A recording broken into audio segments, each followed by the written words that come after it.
Zoom. Today we'll be going over some of the DocuSign advanced pro tips. So hopefully you already have some knowledge in the DocuSign sphere and have the basics in. That way you don't get too confused with the new stuff and actually can use it to save time in your transactions. So just to go over our plan for today, we're going to cover 7 different topics. We're going to start out with how to send individual notes and how to create pins for the envelopes. So when you send documents out for signatures, you can actually assign a password. So only the person that's intended to receive it can open it. We're also going to talk about how to attach files and how to do last minute edits when you're in that envelope stage. So no longer if you forget to add something, you have to restart the whole envelope. You can actually do the edits within the envelope. And the attached files allows your customer or your client to upload their own documents into the envelope. So if you need to get their pre-approval letter or their bank statements or anything else that you want to gather for this file and transaction, there is a function for your client to add it and attach it into that envelope, and it goes into your room. We're going to show you how to do that. The other topic that we're going to talk about is how to manage room documents, how to email and scan documents into the room. So no longer do you have to go to your email and then download and then re-upload. You can actually just email it to an account and it goes straight into your room directly. Other people can also email your documents directly to your room. We'll talk about how to move documents between rooms, how to split and combine PDFs. So now if you have an Adobe Acrobat Pro membership, you can cancel it because you can actually do that in DocuSign. It's pretty cool to do too. We're going to talk about in-person signing. So if you're ever at a showing or with a client, you can actually get the documents, show them your iPad, and they can sign there on your iPad without having them to go to their email account. We're going to talk about static form templates. This is for those of you who have forms that have the same information over and over and over again, like the listing fee, your listing ID number, your MLS ID number, your license, stuff that it's always there and present, but it's not common for the whole office. So you can create static templates to apply to them so you don't have to constantly write them in. We're going to show you how to add your personal form. So if you have a team or you have like your unique form that you add for whatever reason, I'm going to show you how to do that and how to include them into your DocuSign profile. And lastly, I just want to show you a new thing in Command, which is compliant versions, which is pretty interesting, but we'll get there. So let's start out with the individual notes and how to, set access codes. It's pretty simple. You just select the documents, right? You're going to create the envelope right there. You're going to create the envelope. And then while it loads, actually, let me share the screen with our Zoom participants. There you go. Hopefully you can see the screen. We just added the documents in here. I'm going to select the pre-tag roles, right? I'm going to say that seller 1 is Stephanie, right there. And then the listing agent is Colleen.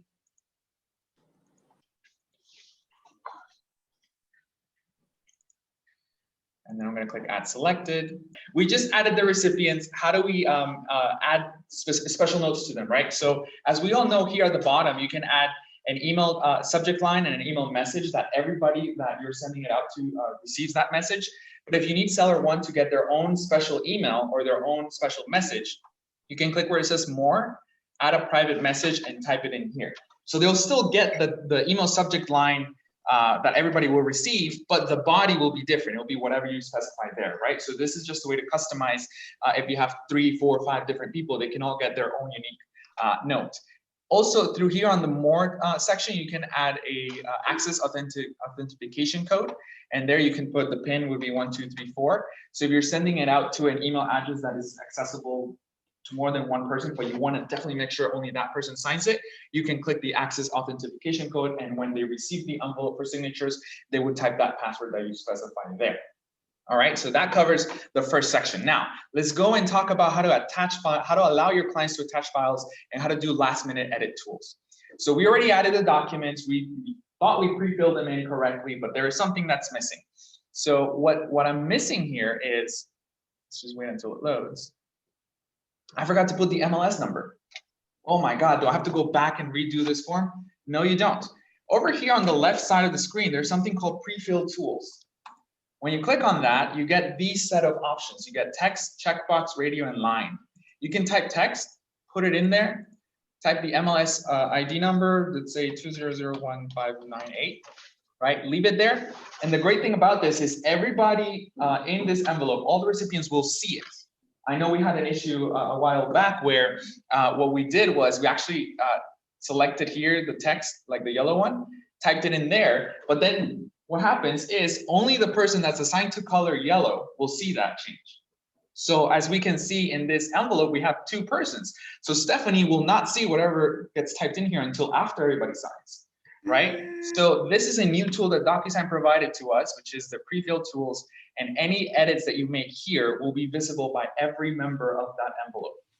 Again, you can do checkboxes. So if you got to check something box in there, you can double click on it, and then it'll check it. You can do radios for whatever reason. If you need to add multiple checkboxes in there, you can also do that, and then you can just do lines. So for example, oh, I don't work for this office over here. I'm not in the Oracle office. I can just cross it out, add a new text box, and change the address there, right? So the 123 Main Street, 123 Tice Boulevard. So these are some of those editing tools that allow you to save time and still send the envelope without any issues. All right, so that covers that part. Now, how do I allow the client to attach documents into it? Right? When you click on the right here where it says standard fields and you select the appropriate client, right, the appropriate recipient, you can actually go down to here, what is it? Attachment. Click where it says attachment, put it at the bottom of the page, and you can double click on it to make sure that the person knows what it is about, right? So if I put here on tooltip, please attach pay stubs. Or anything that you need them to attach to this envelope. And so when the client receives it and they put their mouse over it, or when they click next, it will say attach pay stubs to here. So then the client can just upload their documents into it. Once they finish the envelope, that document will show up in your room as an attachment, as a separate document, a separate PDF. Use it as you will. Whatever the functionality for you could be, endless. But that's one of the options there. So I definitely recommend you exploring these different tools over here. All right, so then that takes care of our second item. Any questions so far? Anything in the chat? Anything that you guys want me to go over again?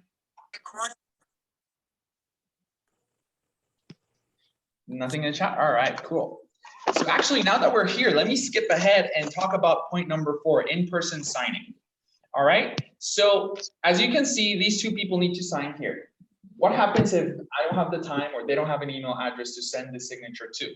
Well, instead of clicking send in the envelope thing, I can just click on actions, save and close, right? Just bear with me. It's a little bit step intensive. I'm gonna click on the top right where my initials are, and I'm gonna switch to e-signature. There are two sides of DocuSign, rooms and e-signature. All right, so I'm gonna go to e-signature.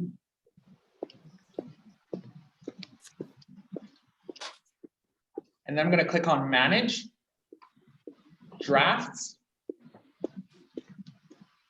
and it's right there. Okay, so I'm going to open it.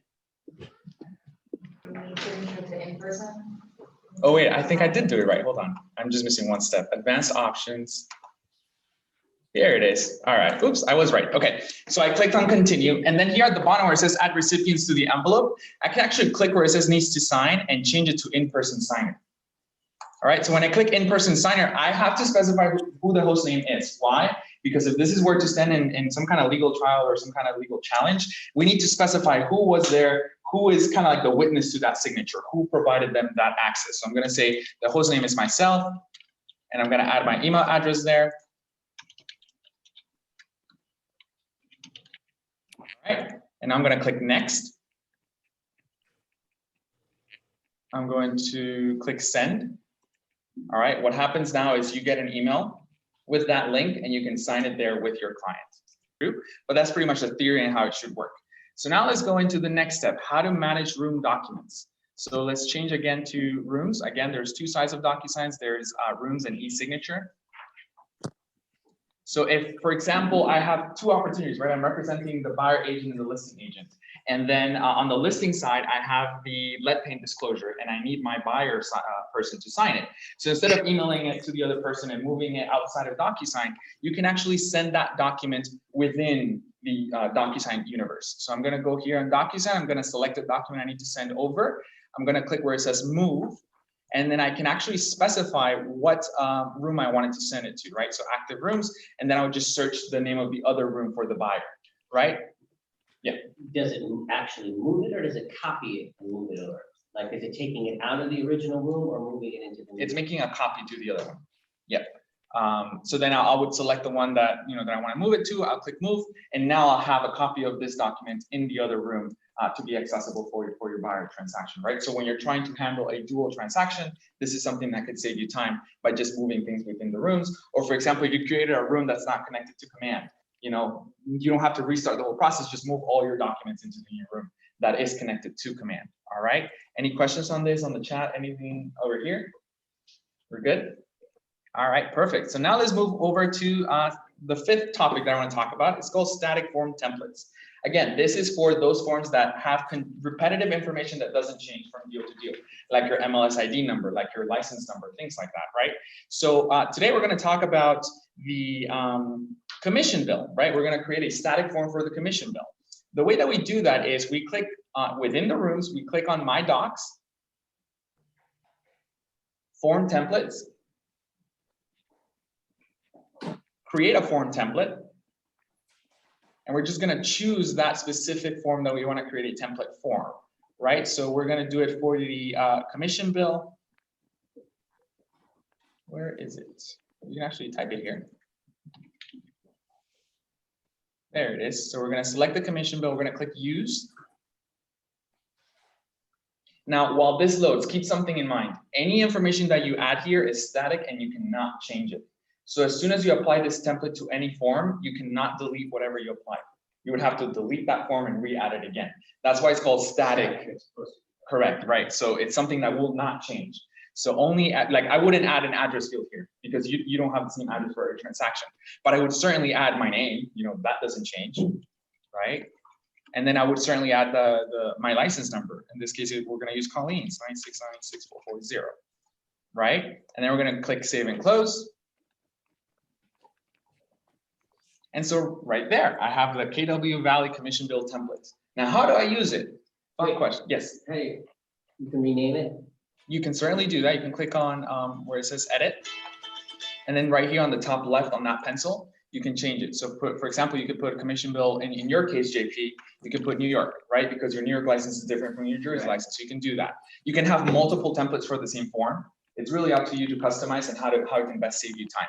All right, so I'm going to click this checkbox, save and close. Now that template is called Commission Bill New York, right? So now how do I use it? I go back to the room that I need to apply that template to. I'm going to go to Documents, Add, DocuSign Forms. We're going to find that form that we need.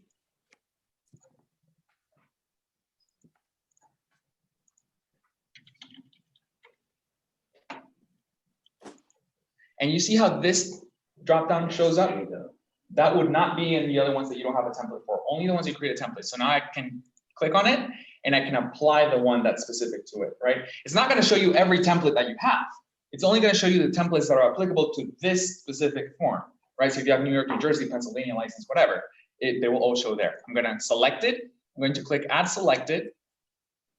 It's going to ask you to wait. And now if I open the commission bill statement, this information pre-populated in from my room. This is the transaction that I'm looking into, and my name and my license is already there, right? So let's brainstorm. What are some of the documents that this could help you save some time? Oh, listing agreement. The listing agreement, right? Any change of statuses, the commission bill. What else can you do it for? Any form that has the Agency office disclosures. agency disclosure contracts, any form that has the office address and office name. Sometimes it doesn't populate, or recently DocuSign has been calling our office Keller Williams Realty Valley Realty. You want to change that to Keller Williams Valley Realty. So there's endless possibilities of what you can use this for, especially if you have a team, like for example, in your case, JP, or I don't know if Katie's in our Zoom, but for example, when you have a lot of buyer's agents, you can't expect them to remember your personal license number, right? Things like that. So you can use this to help them in their process of populating information. For example, in your case, for Carolee Jericho or Kelly Hagan, right? You can already populate the information that you need the form to have, but that they are not aware or don't remember those numbers for. So that's a really great thing. This was recently added to DocuSign. That was part of the reason why it collapsed yesterday. We were trying to update some of the stuff here. So it's a constantly work in progress, and they're just making it better every single time. So that covers our 5th topic. Any questions on that? Anything that you'd like me to go over again? Anything that I could clarify? Yes. Darlene wants to know if we can add our own documents to create. Great, Darlene, and you're actually stepping ahead. So right now we're on topic 5. Thank you, Darlene. Number 6 will be personal forms. So we'll get to that if we have any other questions on static forms. Now talk about how to create personal forms. And while we do that, let me preface with the following thing. There's one caveat to personal forms. They can only be added in the envelope stage. You cannot add a personal form to the form section or your document section of the room, so you won't see them there. You can only add them at the envelope stage, and once it's signed, will it go to your documents page on your room. That's just the one caveat, but honestly, it can save you so much time, and I think it's worth that workaround. So how do we do that? We go to the other side of DocuSign, right? So as I mentioned earlier, we have e-signature, and then we have rooms. So we're going to go over to e-signature. That's where we're going to create the form template. We're going to let it load for a little bit. And we're going to click where it says templates, new, create template. Let's name this, what do you want to name it? Any ideas? JP template. I didn't want to say it. I have plenty of ideas. I just want to take the oxygen in the room. That's all. No worries. All right, and then we're going to select it. We can upload it from your computer. You can bring another one from DocuSign that's already there. So in this case, we're going to do this one, personal template. I'm going to add the affiliate business disclosure as if it wasn't there already. And then this is very important when you're creating these. You need to make sure that the recipients match what's already there. Now, what do I mean by that? When you're creating an envelope and you click pre-tag roles, what do you see? Buyer 1, seller 2, etc. Right? You want to make sure that those names or those roles match what you put here in the recipients. Why? Because if you put buyer 1, spelled out, but over here you put buyer and the number 1, then you're assigning 2 different roles to that envelope, and that client that is buyer 1 is going to get 2 separate links. One for buyer 1 numeral and the other one for buyer 1 the word. Got it. Okay. So we need to make sure that these roles match what we already have there to simplify it for your clients. So in this case, we're going to type buyer 1. I'm going to leave the name and the email empty, right? Because that changes as it goes. But for example, if this is something that is always signed by you, by JP, or by your team leader or somebody else, you can already populate that in there as well. You can add as many recipients as you need to. So we can do buyer 2. Right, I'm going to leave the name and email empty as well. And then I'm going to click next. And here's where I'm going to add those roles or add those fields that this person needs to sign, right? So buyer 1, we need to sign down here. Buyer 2 would sign down there as well. Date change, date signed, date signed. If you notice here, I forgot to change the actual recipient color. You don't need to delete it. You can just double click on it. And then on the right side, you can just change it to buyer 1. So that's just a pro tip there that can save you some time, or it can't, depends. And then I'm going to let's change it back to buyer 1. This would be a text. And for example, here, if you're bringing one of those forms that we already have, like you said, the purchase offer, and you need to strike through things, you can do that here as well on the pre-filled tools. You can just cross that out, and you can add your own text message here. Right, so I don't know, mortgage contingency or mortgage, whatever. What do you have? Right, you can type that in there, and when you bring it into the room, it will come in with that strike through and that text. So that's something you can do. Yes, you had a question. So you added the text boxes and assigned it to a buyer. That allows that buyer to not only sign this form where there's a signature, but also add to the form, right? Correct. Because we have a lien disclosure document that we like to use, right? where we're asking people what their mortgage is, you know, how much they owe, who their bank is and how much they owe. They'll be able to enter that information first, and then once they've done it, they're allowed to sign, or in what order does it come back? Like, is the signature field the first thing that they fill out? Is it? Great question. So the way that DocuSign works is just from top to bottom. So if the first thing is the text box that they need to fill in, that's what they're gonna have to fill in first. They of course can sign it and then go back to the text box, but you can make it a required field, so it won't let them finish it without finishing that. So that's actually another thing that we can actually go over. So if I double click on here on that box right there, I can make it a required field. So it won't allow them to submit it to me if they don't type something in there. You know, they can just put a period, and then that bypasses that. But you know, that defeats the purpose for them. I don't think you were here when I was mentioning, or maybe you were in the Zoom, but if you need to allow your client to attach something into this, I saw that, yeah. they can also do that there. You know, Which is just cool. I mean, it comes up as a separate document, but it Correct. just lets them know that we need the attachment. correct, So- yeah, it just allows you to fill the document as much as possible for the transaction. All right, so that's pretty much how you do it. You just make sure you fill in all the fields that your client needs to sign it, right? You're creating a template, and then you click save and close. Now keep in mind, I didn't touch the first page, so when I bring it into my room, it won't go, I'll have nothing. All right, so let's go actual to a room, and I'll show you how to add it in. So I'm gonna go back to rooms. I'm gonna find the room that I just created for this class. Click on envelopes. This is still a draft, so I can still add documents. I can change things in this. And instead of clicking on room docs, I'm gonna click on use a template. Okay, and so here you will see that template that I just created, the JP test template. Add selected. And now it's gonna ask me to add a buyer. So buyer one. Right, I'm gonna click next. And this is where I'll get to see the form. Okay, so if you have a special form for your group where you need to add information that's not necessarily the client that adds it, you need to add it on your own. Just remember, we have this option, it's called pre-filled tools, and you can just put the text box and type it in, and anybody will see it in this room. So let's actually scroll down to what we added. So this is what we did, and the template is there. All right, so that's definitely something. So as you can see, the fact that it's not in your documents is not an inhibitor. It's just something, you know, an extra step. But it definitely allows you that flexibility to create your own forms and make it customizable to your business. Yeah. When we have these text fields, a lot of the times, you know, we send the documents to clients and it's just for signature, and it's an uncomfortable read. They're just like, can you send it to me as a flat PDF so I can read it first and then sign it? Does it open it up in this kind of a window when there's a text field, or is it just a text field that comes, you know, to them?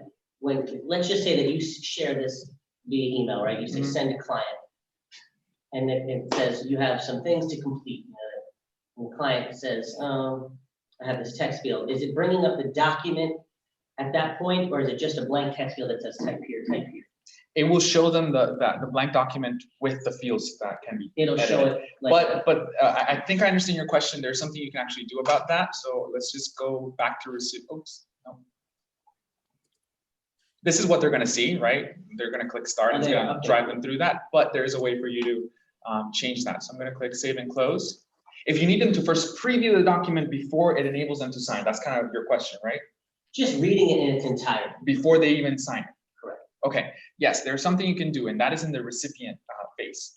So what you can do here is seller one, instead of saying needs to sign, you can select needs to view, make them number one, and then everybody else number two. Number two. So as soon as seller one sees the document, it won't go out for signatures to the rest. That's something you can do. It waits, okay. Correct, it waits. Yeah, but I understand, you answered my question, by the way, but Okay. this part was not what I was leaning towards. What I was leaning towards is that they can read the document and then fill the fee, put the fee in. Yeah. The field in, which you said yes, so. Yeah, so yeah, they'll see the document with the text boxes in there. If they want, they don't have to click finish. They can actually click on the customer side of things. They can click save and close, sign later. They can even do print and sign by hand. So that's something that clients can do. Important. Okay. Yeah, and actually that's really interesting because it brings me to the topic of splitting and merging. What happens when they decide to click on sign by hand? Well, it's a little bit interesting, right? Because it doesn't straight go to your documents. because DocuSign doesn't know if that's the actual document that you sent them. What DocuSign does is it allows the client to email it back to you. So you get an email with a form that says signed by hand. And how does that look like? It looks like this. Before we move on, Ron Yes. wants to know if you choose needs to view, do you need to resend the sign? Yes, if that person needs to sign, you need to assign them twice. Needs to view and then needs to sign. Just because I see what you're saying, you add them in and then put them in that's the second as a time. second time, Correct. and then add that field to signature. And similarly, in that recipient's box, which is a great question I forgot to mention, for example, if you're working with a buyer and you're already asking them to attach their pre-approval and everything, and you know that all those forms in that envelope are pretty much what's gonna go to the listing agent, you can add the listing agent as a CC, and they're gonna receive a copy of all of that at the end. Or You used to be able to do that in the old document, right? Exactly, yeah, you could do that as well. You can also email documents directly from here. So if I need to email this to my attorney, I can just click the email function. I'll type their email address and I'll send them whatever I type here along with a PDF of that. And why would I recommend doing that? Because it leaves a timestamp. So if you click on history, you can see everything you've done and at what time and to who it went to. Wait, go back. You gotta know the agent, because I'm telling you, sometimes when I get it in the system, Mhm. I'm like, they didn't download the PDF, lazy. And I don't like it like that, but I guess as we all evolve, we'll get more and more comfortable with it. Right. So going back to what I was saying, if the client decides to hand sign it like this client did, you'll get a PDF all together, all unbolded together with their hand signed signature. So this is where the split function comes really in handy in DocuSign. So I already uploaded into this room. I'm going to click on it. And I'm going to select this document actions tab on the top right. I'm going to select split. And you can split this document into multiple pages within the same window. So you don't have to repeat over and over again. You can do it all in the same window. So for example, here, I know that page 1, it's my permission to advertise. Right, I'm going to select page 1. I can add another document. So I know that from page 2, I can move it around. It'll zoom in for me just in case if I can't read it that well. I can use the mouse to do that. This is, what is this? This is the dual agency agreement. It's just page 2, right? So I can just type dual. I can add another document. The next one I think is the property disclosure, if I'm not wrong. Yep, property disclosure. Property disclosure. And then that goes from page 3 all the way through page 11. You're right. Yep. 3 through 11. You know, and you can see it highlighted that just to make sure that you did. And once I'm happy with that, I can actually click on, you can also apply a template, by the way. So whatever we did with the static forms, you can do that here as well. I can click save. And DocuSign will create 3 separate documents with what I just split. So the dual agency is there and you will only see the dual agency, right? Permission to advertise is here, and then the property disclosure with the 10 or so pages that we selected. And it will still retain the original document that you have. And this is necessary when you do a hand signature, because Correct. they have to send it back to you. It will come in as a bunch. Or when you're representing the buyer and then the listing agent sends you the lead paint with the property disclosure all together, you know, you need to split it out. Split it out. For whatever reasons you need to do that, but you can do that. The other thing you can do is you can merge them together, right? So if they send you the listing agreement in 4 different pieces, it happens, I've seen it. You can just select. This is where you don't need the Adobe Pro. Correct, yeah. So you can just select the 3 pieces that they sent you together, and then I can click this one which says combine. I can type the new document name, listing agreement. I spelled it wrong, I know, don't judge me. And then it will create a brand new document with all of that together. Where did it go? Here it is, listing agreement.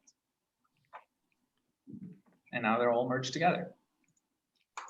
So that takes care of that. And I think the last topic that we're going to cover today, it went pretty fast. Yeah, John, Yes. before you move on. At this point, you're in the room, right? This is when you're in the room, you're looking at your documents, and now you're gonna be editing and combining the split. Correct. Yeah, this is all in DocuSign. Yep. All right. So the last thing is it's compliance versions. So we are aware that we're in a crazy market, at least we were, it kind of stabilized a little bit now, for the buyer. So you might be submitting multiple offers for the same buyer. before you will. Before agents would actually create brand new opportunities and brand new rooms for every single offer they're submitting. Don't do that. That is the biggest waste of time you could do. The way that it's supposed to work in Command. Whoops. Agent. Is you're supposed to use the same opportunity for that client until they buy, regardless of how many offers they submit. Now, by law, in New Jersey, New York is a little bit different. By law in New Jersey, we have to keep any document that they sign for 6 months if it doesn't become an actual executed agreement.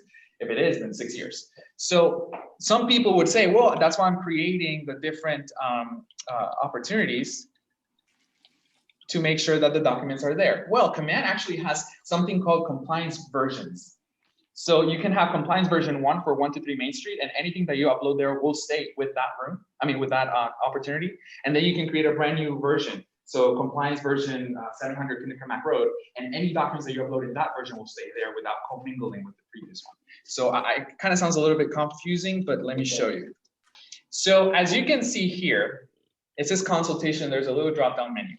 All of these documents were already submitted and Ellie already approved them. But for whatever reason, the buyer decided, no, because there's a dog next door, so I don't want to buy this transaction, right? The day of closing can happen. So instead of coming in here and manually, clicking on the 3 dots and click update or replace or delete or whatever, you just click on this drop-down section, click add version. I can name it, the new address, Main Street, create new version. And it brings you a brand new checklist. So now you can add in here your new purchase offer. You can add in here your new CIS if it needs to be. Of course, in this case, I wouldn't add a new version to the consultation fees because the CIS remains the same. The COVID waiver remains the same. It's no longer relevant to the address. It's just by your client. Consent to do agency remains the same. But in the under contract section, all of this would be unique and different, right? So I would just, again, click on the drop-down menu, add version. I encourage you to just name it the new offer address, right? Create new version, and then you have a brand new checklist. Now you might ask, what happened to the other documents? Well, you just click again here, and it's right there. So it didn't delete the documents, it's just giving you a new checklist to upload the new relevant information. Okay, but doesn't answer Jamie's question or mine because it has the same one. But can you, so you see how we have the contract for sale? In that contract for sale, all the client's information, especially for Jersey, because it's cumbersome, right? Yeah. Is filled in. Right. All we would really want to do is just change the address and change the, the mortgage section of the contract. How do you copy that signed contract into this new version and then choose to edit it, assuming it erases the signatures, which is what it used to do in the other document, right? Can we do that? That's the bigger question. The answer is yes, but I don't know if that's the question. No, it is a question because You're saying if you want to do another offer. Right, get take rid of that that, contract. But you want all of this, so for instance, if whoever this person is, if you were buying a house at 123, it doesn't go through, you didn't get the offer accepted. He wants to pull all that stuff up and only change page 2 information, just the different address and the mortgage, what they're changing the cash price only. Yeah. But everything else to follow through the offer instead of having to do all those 13. right, instead of filling in your company info again, let's do it. Let's go around. Actually, that's But then you could just do that in static template. Have company information, yes. Well, not necessarily, because you already applied the static template at the start. So you're just changing the address, you're just changing the seller's name, you're changing minor stuff. So the great thing about DocuSign compared to Dotloop is that in Dotloop, it would just wipe everyone's signature and it wouldn't keep it there. DocuSign, and you might find it cumbersome at first, because in DocuSign, it's gonna fill your documents section with a bunch of different files. But there is a reason behind that. As we can see here, they're color coded, right? We have blue and red. So when I send something out for signatures, let's say I send the commission bill for you wouldn't send that, but if I send the permission to advertise for signatures. So the reason why DocuSign fills your documents room with a bunch of different colors is because the blue one is always your template and will never have signatures. Never, ever, ever. But the ones that you send the form out for signature, it comes back, it will be green, right? So it'll still say KW permission to advertise. Instead of saying form in blue, it will say signed in green, okay? So if I need to change it because 123 Main Street didn't go through, but now I want to go to 700 Main Street, I just go to the blue form right? That one has no signatures, it already has all the information that was populated in. And I just changed the address to 700 Main Street. Yeah, I guess we really didn't know everything that we needed to know. Thank you. No problem. And I click save. And DocuSign is smart. So now because I changed the address on this one form, all the other forms will have the new address. Please load. There it is, 700 Kingdom Road. So it saves you time. If I need to change for, for whatever reason in the transaction, your buyer decided to change his name. It's no longer John Smith, but Smith John. I can do that. I can go to the permission to advertise. I can change their name in that form, and DocuSign will update all the blue ones with the new information. Anything that was signed will remain there. It will say permission to advertise signed version 1. It will stay there always. That will not be an issue. So whenever you have multiple buyers, you just go back, change the forms. That's it. All the other ones that are signed will remain. You'll just get new versions of that. All right. Any questions on our Zoom before we let you go? Any other things that you'd like me to go over? That you can create a folder to organize the. Yeah, that's yeah. Instead of just keeping it all Right, one. I know right. it's thoroughly, with mine book. So that's actually a great question. If you didn't hear on Zoom, I'm going to go over how to create folders to better organize your documents in the room. Of course, like I said, it's going to fill it out with blue, red, and green. So you can create a blue, red, and green folder if you'd like. So the way to do that is just click on Actions, Add Folder. I can put it red folder. Or actually, no, just put templates or forms. To keep them separate from everything else, create. And then this is also new. Before you couldn't drag and drop, now you can. So I'm going to select all my blue ones. Oh, if I click right. We do this in our Drive, which would be nice to be able to do this here. The drag and dropping? Yeah, in the folders. Oh, yeah. So that it mimics what we keep on our Drive. Right. So I selected the ones that I want to move. I just drag into this, and now they're there. So now they're separate. The forms are there. Oh, I guess it only drags one by one. Whoopsies. Oh, there you go. I learned something new. So now my forms are in a separate folder and my room docs are in a separate folder. Why would that be beneficial? Not only to keep it nicely and visible here, but when you're in command and you're bringing the documents for compliance review, well, I can't do it here. What will happen is you'll choose DocuSign and the drop-down section will actually allow you to separate it in folders. So for those admins who struggle going through a bunch of different lists and understanding which one is the one they want to bring over, I would recommend create a folder that says compliance, move the ones into that folder, and then they will be separated. And actually you can just see those specific files when you're bringing them into command. That way it declutters. Executed docs. Correct. You'll be all in its own category, and in command, you'll be able to separate them. There's now what is it called? A filter tool within command where you can filter documents out. You can also filter out forms if you don't need to. Why would you add a form? There's no signature in it. You can filter them out. You can also filter out archive documents. You can filter out folders. So it just kind of makes it easier when you're bringing them over into command. That's pretty much it. I think there was one more question on Zoom. Ronnie wants to know if you can please do the email docs sample again. Oh. Like how to email a document. Oh, how to email a document. Yes, and actually that reminded me of one more thing. Thank you, Ronnie. You just select the document they want to email out. You click on this envelope that says email. JP said don't do that, Ronnie. But anyways, you just put the email address there and then it goes out. But what I did want to show you is how to send a document into your room. That's the last thing I wanted to show you. The way that you do that is you need to find your email address for DocuSign. You click on Inbox. And it tells you right here, this is your email address. This is your personal DocuSign email address. So I'm going to copy that. I'm going to go to my email. I'm going to paste it right there. And I want this document to go specifically to this one room. How do I do that? I find the room ID. Oh my God, I can't believe I did that. Where is my room ID? Simple. You just open that specific room you need the document to go into, and it's right there, ID. You can even put your mouse in there. It tells you copy and paste this room ID number into your email subject in order to send documents into this room. So I copy that number. It's right here. Oh, there you go. Put the number sign in front of it. Yes. Correct. Always have to put the hashtag. And actually, if you put a space and type something else, whatever you type after the room ID becomes the title of your document. I love that. Yeah. And then you just attach the document, you send it. And then it takes about 2 to 3 minutes and it'll show up in your DocuSign. Correct, yeah. So if you go to the scanner, you just put in specify recipient, you can type that email address and it'll go straight into that room. So if you're scanning the closing disclosure or something like that, instead of having that step of sending it to your email, downloading it up into DocuSign, you can just send it straight from your. Darlene's gonna whoop me on that. She's like, oh, that's something for you to do now. Is that true, Darlene? Closing. But yeah, and similarly, you can also just fax it. So if you have those clients that still have fax, which I know there are, you just click on get fax number and you can just go through the process and it'll give you a dedicated fax line. And it goes straight to your room. All right. Any last questions, anything that you'd like to go over? Darlene, can you rearrange the order of docs now in document folder? Oh, that's important for my OCD, yes. You can if you put numbers ahead of it. Yeah, right now it goes by alphabetical order. You can also sort them by the last used, least used, by the least recently uploaded. You can do that.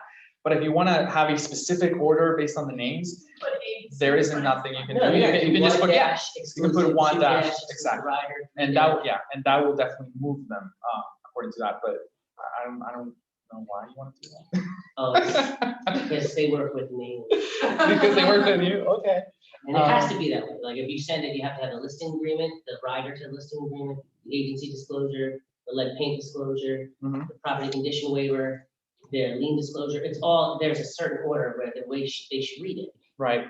And then one thing that I just to end the class with is if you're ever in doubt of how a document should look when it's completed, most of the New Jersey documents, New York, we're still waiting for some help from a New York agent if anybody wants to volunteer. You can actually click on the title of it in command and it'll show you what's supposed to go where. So, just that's not advanced, it's kind of beginners, but it's something that I'm proud of. Stephanie definitely spent a lot of times helping us with this. So it's there. If you have a buyer's agent or like a new admin and I don't know how Wirefound should look, go to command, it's there. There's a center. Okay. All right. Any last questions on Zoom before I log you guys out? Well, thank you so much for joining me. I appreciate it. Sorry for the cancellation yesterday. I know we have less people than